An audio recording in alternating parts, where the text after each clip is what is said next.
Assalamualaikum warahmatullahi wabarakatuh teman-teman. Ketemu lagi ya di channel YouTubeku. Maaf aku pakai masker karena aku lagi berada di rumah orang ya, lagi di rumah saudara. Jadi aku pakai masker. Jadi di video kali ini aku mau sharing ke kalian bagaimana aku bisa sembuh dari gangguan cemas. Tapi untuk kalian yang selalu aktif menonton video-videoku, kalian jangan lupa untuk subscribe, komen, terus like ya, share ya videonya kalau memang bermanfaat, bisa membantu teman-teman yang lain. Silakan untuk share video ini. Karena kalau kalian aktif di channel YouTubeku, kalian subscribe, kalian komen, kalian like, video ini akan terus berkembang dan itu juga bisa memberi memotivasi aku ya untuk lebih semangat lagi membuat kontennya, lebih semangat lagi untuk berbagi pengalaman ke kalian bagaimana aku bisa sembuh dari gangguan cemas ya. Jadi di video kali ini aku mau sharing bagaimana aku bisa sembuh dari gangguan anxiety disorder. Jadi yang pertama kita harus benar-benar mengatur pola makan ya. Karena biasanya gangguan cemas ini atau anxiety ini biasanya eh, dari asam lambung juga. Jadi kita harus benar-benar mengatur pola makan kita banget ya teman-teman ya.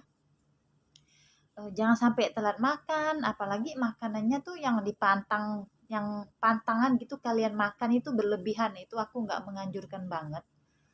Jadi makan itu per 4 jam sekali, terus di antara itu kalian nyemil ya, jangan sampai kosong perutnya.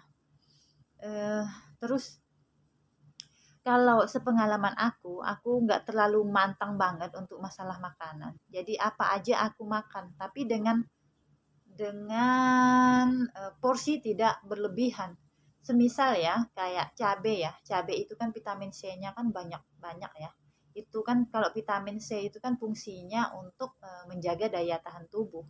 Jadi kalau kita nggak makan cabe itu juga juga kurang bagus juga ya. Jadi aku mengakalinya dengan semisal aku masak oseng oseng sayuran gitu.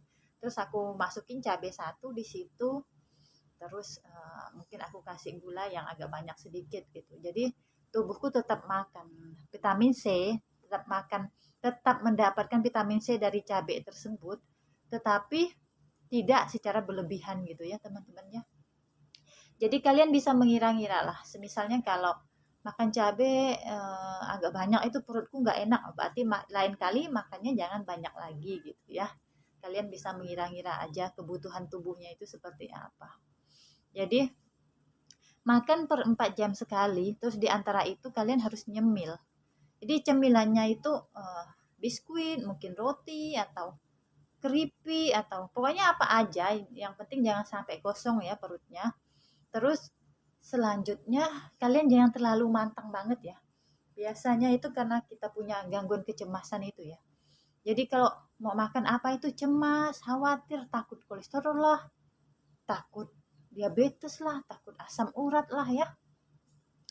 Jadi kalau kita terlalu mantang banget, nanti otomatis BB kita itu turun drastis. Kalau BB kita turun, kita jadi keliengan, kita jadi sempoyongan, jadi lemes. Nanti timbul sensasi lagi, terus takut lagi. Jadi makan apa aja, tapi jangan berlebihan. Jadi tubuh kita tuh tetap tetap mendapatkan nutrisi yang seimbang ya teman-teman ya. Ini aku cuma sharing sepengalaman aku aja. Terus selanjutnya kalian harus benar-benar menjaga pola hidup ya. Eh, Rata-rata kalau kita yang kena gangguan kecemasan ini biasanya sebelumnya kita itu pola hidupnya jelek ya. Jadi kalau memang benar-benar pengen sembuh itu kita harus benar-benar merubah pola hidup kita. Jadi yang semisal bangunnya tuh siang, sekarang harus bangun lebih awal lagi, terus tidurnya lebih teratur lagi gitu. Jadi pola hidupnya harus benar-benar teratur.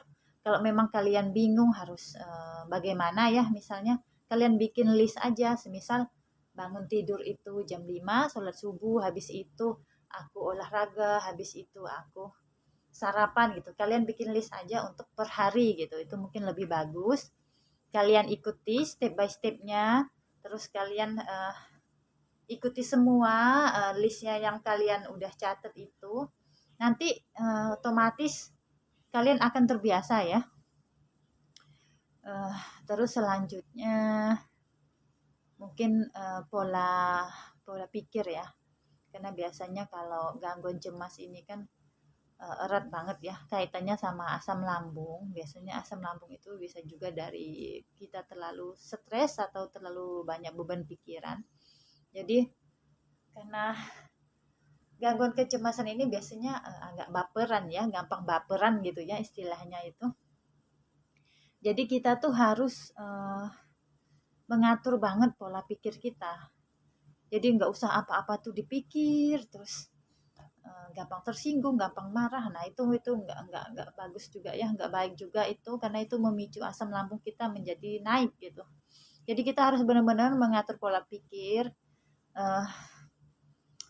Kalau misalnya punya emosi atau punya apa ya, keganjelan di pikiran, di hati itu cepat diselesaikan gitu. Jadi jangan menyimpan amarah terlalu lama, itu juga nggak baik juga buat kesehatan kita ya. Jadi ini pengalaman aku aja, gimana aku bisa sembuh dari gangguan cemas. Terus karena aku kan dulu terlalu perfeksionis ya, jadi kalau rumah itu aku maunya yang bersih, terus apa-apa itu sebab teratur, kalau ada kerjaan itu pengennya cepat-cepat selesai. Ternyata itu juga nggak baik juga, apalagi kita yang punya gangguan cemas itu ya, itu bisa bikin kita tambah kayak menumpuk hal-hal negatif di alam bawah sadar kita ya, itu juga nggak baik juga. Terus kalian juga harus lakukan kegiatan ya, jangan kalian tiduran terus karena memang bawaannya kalau gangguan cemas ini atau anxiety ini bawaannya pengen tiduran, males. Karena semakin kita banyak gerak itu kan sensasinya semakin banyak ya. Mungkin punggung nggak enak, kaki yang nyeri lah, apalah, migrain lah gitu. Jadi bawaan kita tuh pengennya tiduran terus. Nah, itu nggak baik juga kayak gitu. Karena semakin kita banyak tiduran gitu, pikiran negatif itu tuh semakin menjadi gitu. Jadi kita harus banyak lakukan aktivitas. Misalnya bingung nih mau aktivitas apa. Ya, mungkin hobinya apa? Masak, mungkin kalian bisa masak atau bikin kue atau nanam bunga atau keluar rumah, ngumpul sama teman-teman, berenang atau apa ya, ke rumah saudara gitu ya. Jadi tiap hari itu kalian harus melakukan aktivitas, jangan diem aja, disibukkan badannya. Karena kalau kita sibuk itu otomatis malamnya itu kita biasanya bisa cepet tidur karena badan kita kan capek.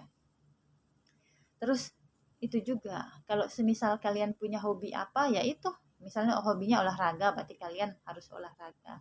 Pokoknya kalian harus sibukkan badannya biar pikirannya tuh terus teralihkan. Dan ini juga ya saran dari aku, kalian harus sering ngobrol sama orang. Misalnya tetangga atau saudara gitu. Kalian harus sering ngobrol. Jadi jangan main HP terus. Usahakan untuk ngobrol dua arah gitu. Dua arah gitu ya. Maksudnya sama orang gitu ngobrol dua arah. Terus karena itu bagus banget untuk ngelatih fokus sama buat ngelatih konsentrasi ya. Karena biasanya kalau kita terlalu sering cemas itu kita jadi gampang nggak fokus, kita ngerasa agak kayak apa ya, kayak linglung gitu lah istilahnya ya. Jadi kita harus banyak ngobrol sama orang biar sensasinya teralihkan, biar pikirannya tetap fokus gitu. Mungkin ini solusi dari aku ya. Semisal kalian ada mau bertanya apa, silakan kalian komen di kolom komentar. Terus di deskripsi juga aku akan kasih nomor WA aku di situ. Semisal kalian mau konsultasi atau mau sharing ke aku boleh. Aku nggak tarif ya teman-teman ya. Karena kalian kan sekarang lagi sakit ya. Jadi semisal aku tarif itu nggak baik juga. Jadi semisal kalian mau ngasih aku seikhlasnya atau kalian minta bimbing sampai sembuh gitu, insya Allah akan aku bantu. karena ada nomor WA aku di situ di deskripsi, nanti aku akan cantumkan di situ ya. Mungkin cukup segitu dulu video kali ini, semoga bermanfaat. Kalian harus sabar lagi, harus semangat lagi, harus lebih ikhlas lagi menerima semua sensasi ini. Kita punya Allah ya, jadi serahkan semuanya kepada Allah semuanya. Allah yang mengasih semua sensasi ini, Allah yang mengasih semua penyakit ini, insya Allah Allah akan sembuhkan. Yang penting kita udah berusaha, kita yakin, kita sabar, kita ikhlas ya teman-teman ya. Mungkin cukup segitu dulu video kali ini. Assalamualaikum warahmatullahi wabarakatuh.